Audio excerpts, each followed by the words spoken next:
आज माघ 8 गते सोमबार साताको दोस्रो कारोबार दिन। आजको शेयर बजारमा पनि ठुलो गिरावट नै आएको छ। करिब 31 अङ्कले घटेर नेप्से इन्डेक्स 2098 बिन्दु आसपासमा आइपुगेको छ। कारोबार रकम 6 अर्ब 36 करोड भन्दा बढेको छ। आजको शेयर बजारको अवस्था के कस्तो रह्यो त? विभिन्न टेक्निकल टुल्सहरूको अवस्था के कस्तो रहेको छ? टेक्निकल्ली नेप्सेको मुभमेन्ट के कस्तो रहेको छ समीक्षा गर्नको लागि सदा चाहिँ आज पनि नेप्से एनालाइसिस लिएर म उपस्थित भइसकेको छु। नमस्ते, म LAMICHHANE हजुरहरूलाई मेरो यस युट्युब च्यानलमा हार्दिक स्वागत गर्दछु।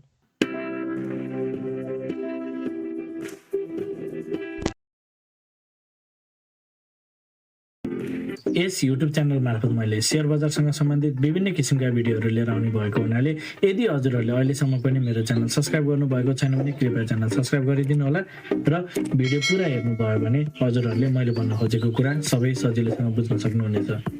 शेयर बजार अत्यन्त जोखिमको क्षेत्र भएको हुनाले लगानीकर्ता स्वयंले गहन अध्ययन र अनुसन्धान गरेर मात्र आफ्नो कदमहरू चाल्नको लागि उचित हुन्छ।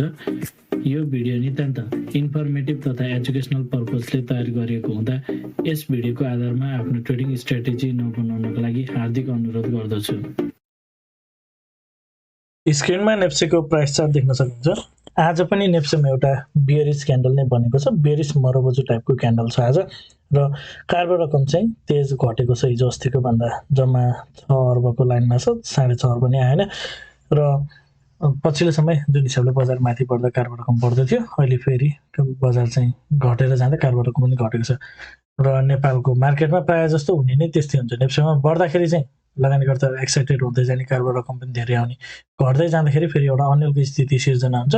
त्यसपछि फेरि पुरै घटेर तल जाने हो कि भन्ने हिसाबले लगानीकर्ताहरू चाहिँ त्यति इन्ट्रेस्टेड नभएको हो कि भन्ने हिसाबले पनि लिन सकिन्छ। ओभरअल एभरेज कारोबार रकम 20 दिनको हामी हेर्छौँ भने त्यही रेन्जमा छ। पोजिटिभै कन्सिडर गरौँ। 5 अर्बभन्दा माथिको कारोबार भनेको अहिलेको साइडवेज मार्केटमा सकारात्मक रूपमा नै लिन पर्ने हुन्छ। आजको इन्ट्राडे चार्ट हेरौँ। बजार ओपन भए लगतै सुरुवाती चरणमा केही तल आयो, त्यसपछि थोरै केही माथि गएर चाहिँ फेरि घट्दै तलतिर आएको छ र फेरि सानो पुलब्याक दिएर फेरि तल नै आएको छ। ओभरअलमा हेर्दा चाहिँ घट्ने मुभ चाहिँ ठुलो माथितिर अपस्विङ जुन इन्ट्राडेमा गएको छ 5 मिनट टाइम फ्रेममा सानो मात्र अपस्विङ दिएर धेरै जस्तो समय चाहिँ बजार घट्दो क्रममा नै एकरो फलको क्रममा नै भन्दा पनि हुन्छ, एकरो फलको क्रममा नै रहेको छ।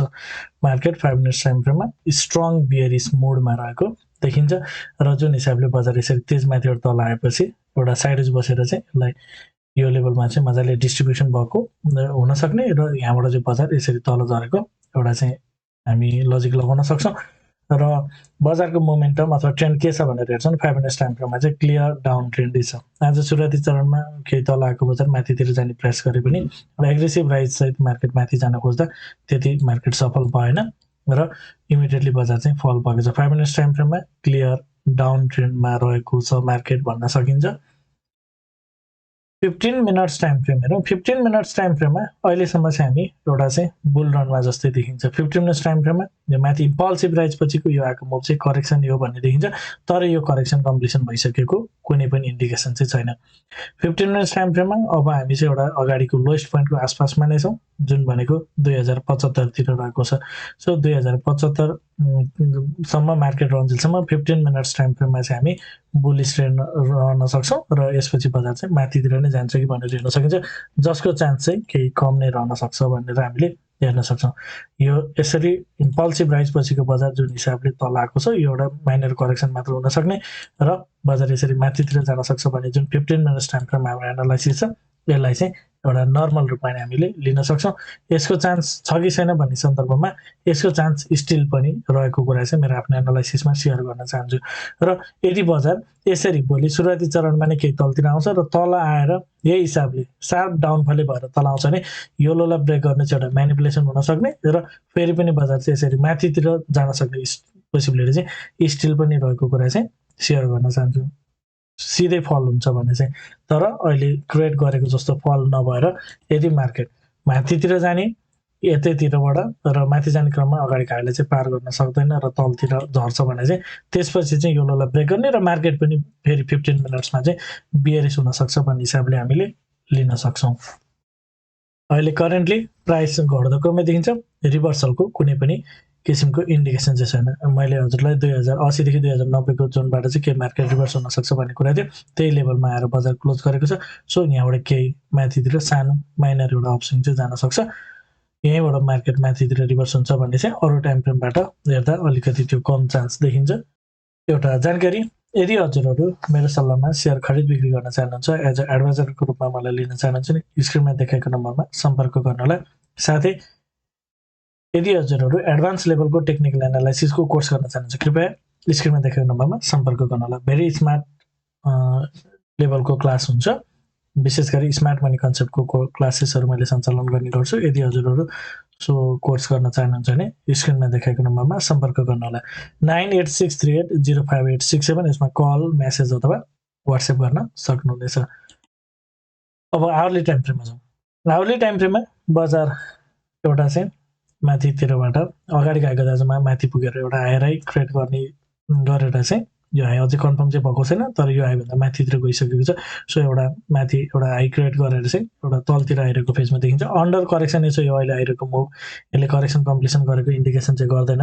र तर आवरली टाइम फ्रेममा अगाडिको हाईभन्दा बजार चाहिँ माथितिर लागिसकेको हुनाले बजार केही तल आउने क्रममा फेरि पनि बजार चाहिँ यो एउटा नर्मल करेक्सन नै हुने र फेरि पनि बजार यसरी यो हाईको दाजुमा अर्को हायर हाई नै बनाउँछ कि भन्ने हिसाबले पनि हामी हेर्न सक्छौँ। सो यो हिसाबले नै हामी अगाडि चाहिँ बढ्न सक्छौँ। यसको लागि तल एउटा डिमान्ड जोन रहेको भनेको 2070 देखिबाट 2020 को लेभलसम्म।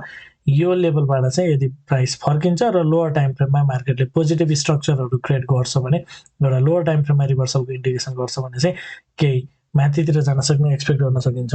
र सुरुवाती चरणमा चाहिँ हामीले यहाँबाट माथि अगाडि गएको दाजुमा हायर हाई बनेको हुनाले यो लेभलबाट चाहिँ बजार माथि गएर यो हाईभन्दा हायर हाई नै बनाउन सक्छ भनेर हेर्न सक्छौँ। तर यदि बजार माथि जाने क्रममा मार्केटले अगाडिको हाईलाई पार गर्न सक्दैन र बजार तल आउँछ, स्टिल हामी बियरिस हुन मिल्दैन। तर तल आउने क्रममा यो लेभल जहाँबाट मार्केट रिभर्स भएको हुन्छ त्यो लेभलबाट चाहिँ तलतिर झरिसकेपछि चाहिँ अलिकति ठुलो फल हुन सक्छ मार्केटमा भनेर हामीले एनालाइसिस गर्न सक्छौँ। अहिलेको लागि 2020 सम्मको मार्केटलाई चाहिँ पोजिटिभै कन्सिडर गर्न सकिन्छ। ओके, त्यसपछि हामी डेली टाइम फ्रेममा डेली टाइम फ्रेममा बजारको मुभ जुन हिसाबले अगाडि मुभ गर्ने गर्थ्यो, ओके यतापट्टिको मार्केटको जुन मुभ छ सेम सिनारियो अगाडि गएभन्दा माथितिर गएर फल भएको छ, यहाँ पनि अगाडि गएभन्दा माथितिर गएर फल हुने क्रममा छ। सो यही सिनारियो रिपिट नहोला भन्ने चाहिँ छैन। र अहिलेको बजारको मोमेन्टम मैले हजुरहरूलाई पहिलेदेखि एउटा सेयर गरेको कुरा चाहिँ कस्तो टाइपको थियो भन्दाखेरि बजार यसरी यो जुन फल भएको छ यो चाहिँ इम्पल्सिभ डाउन मुभ हो, यो एउटा करेक्टिभ मुभ हो र फेरि बजार चाहिँ यसरी तलतिर जान सक्छ भन्ने कुरा यो चाहिँ एनालाइसिस कहिले पनि सकिँदैन। यो रहिरहन्छ, यो पोसिबिलिटी हामीले इग्नोर गर्न हुँदैन। त्यही भएर कहिले पनि कुनै पनि लेभलमा आइदर 2200 पार गरिसकेपछि पनि अझ तल आएर फुल्ली इन्भेस्टेड चाहिँ हुनुहुँदैन। इमर्जेन्सी अथवा रिस्क म्यानेजमेन्टको लागि भए पनि केही पर्सेन्टेज पोर्टफोलियो चाहिँ राख्नुपर्छ। एउटा मार्केटले चाहिँ राम्रो ट्रेन्ड क्याच गरिसकेपछि चाहिँ हामी लगभग 70-80% चाहिँ पोर्टफोलियो प्रयोग गर्न सक्छौँ। अहिलेको लागि चाहिँ हामीले म्याक्सिमम पनि 50-60% भन्दा बढी ट्रेड गर्नु चाहिँ राम्रो हुँदैन। ओके, त्यसपछि अब हामी हेर्दैछौँ अहिलेको क्यान्डल्सहरूको फर्मेसन। बजारले के गर्यो, माथि जाने क्रममा सुरुवाती चरणमा पहिले भनेको सप्लाई रेन्जबाट चाहिँ तल झऱ्यो, दोस्रोचोटि एक्सट्रिम सप्लाई जोनबाट तल आएको छ र तल आउने क्रममा चाहिँ मार्केटले एकदम एउटा हेभी सेलिङ दिइरहेको छ। रेगुलर रूपमा चाहिँ क्यान्डल्सहरू घट्दो क्रममा देखिन्छ। हिजो पनि बेरिस क्यान्डल बन्यो र त्यसको कन्टिन्युसन भएको छ। आजको क्यान्डल हेर्दा नि बजार चाहिँ केही तलतिर जाने देखिन्छ, तर तल आउने क्रममा बजार चाहिँ एकरो फल नहुन सक्छ। सो केही तलमाथि गर्दै फल हुन सक्छ। अब डेली टाइम फ्रेममा ठुलो रेन्जमा चाहिँ कसरी हेर्ने भन्ने सन्दर्भमा मार्केटले अब डेली टाइम फ्रेममा चाहिँ मार्केट लगभग डेली टाइम फ्रेमबाट हेर्दा पनि मार्केट चाहिँ डेली टाइम फ्रेममा मार्केट आउन चाहिँ तलतिर जान पनि पायो, पहिलो अघि नै भनिहालेँ। र तल आउने क्रममा तल्लो लेभलतिर पनि मार्केट आउन पाउँछ, यो लोलाई पनि ब्रेक गर्न पाउँछ, 2020 लाई ब्रेक गर्न पाउँछ। यदि 2020 लाई ब्रेक गर्ने भयो भने चाहिँ आवरली टाइम फ्रेममा मार्केटको स्ट्रक्चर बियरिस हुने भएको हुनाले मार्केटको फल अलिकति ठुलो धेरै हुन्छ कि भनेर सोच्न सकियो, त्यो अनुसार एनालाइसिस गर्न सकियो। तर 2020 ब्रेक नहुन्जेलसम्म चाहिँ मार्केट यसरी तल झरेको मार्केट फेरि माथितिर जान्छ कि भन्ने हिसाबले पनि हामीले हेर्न सक्छौँ। यो हिसाबले नै अगाडि जान्छ भन्ने कुरा नकाट्न चाहिँ मिल्दैन, तर हामी सबै दुवै साइडको लागि चाहिँ रेडी हुनुपर्छ। त्यही भएर अघि नै भनेको एकैचोटि ठुलो पोर्टफोलियो लगाएर ट्रेड गर्नु चाहिँ रिस्क हुन्छ भन्ने कुरा, किनभने मार्केटको एक्ज्याक्ट प्रेडिक्सन हामीलाई गर्नको लागि धेरै नै च्यालेन्जिङ हुन्छ। र अब बजारको तल आउने सन्दर्भमा यदि हामीले आवरली टाइम फ्रेममा हेरेको जुन डिमान्ड जुन छ 2070 देखि यो डेलीमा पनि यो एउटा लेभल चाहिँ अझै बाँकी छ मिटिगेट हुनको लागि। सो यो लेभलबाट केही माइनर रियाक्सन चाहिँ जान सक्छ मोर लाइकली। सो यदि यहाँबाट केही माथितिर जान्छ भने त्यो अनुसार हामी चाहिँ अगाडि बढ्न सक्छौँ। र माथि जाने क्रममा बजारले चाहिँ अहिलेसम्म हेर्दाखेरि चाहिँ एउटा चाहिँ सार्प प्राइस पछिको सार्प फल भएको हुनाले यो मार्केट तलतिरै जान्छ भन्ने यो कम्प्लिटली रिभर्स भइसकेको छ भन्ने चाहिँ जुन हिसाबले बरु यो जुन 2150 वटा तलतिर आइरहँदाखेरि मैले जुन एनालाइसिस गरेको थिएँ यो जुन हिसाबले तल फल भइरहेको थियो यो लेभलको फल चाहिँ लगभग भोल्युम हेर्दाखेरि चाहिँ यसले तलतिर लैजान्छ देखिन्छ।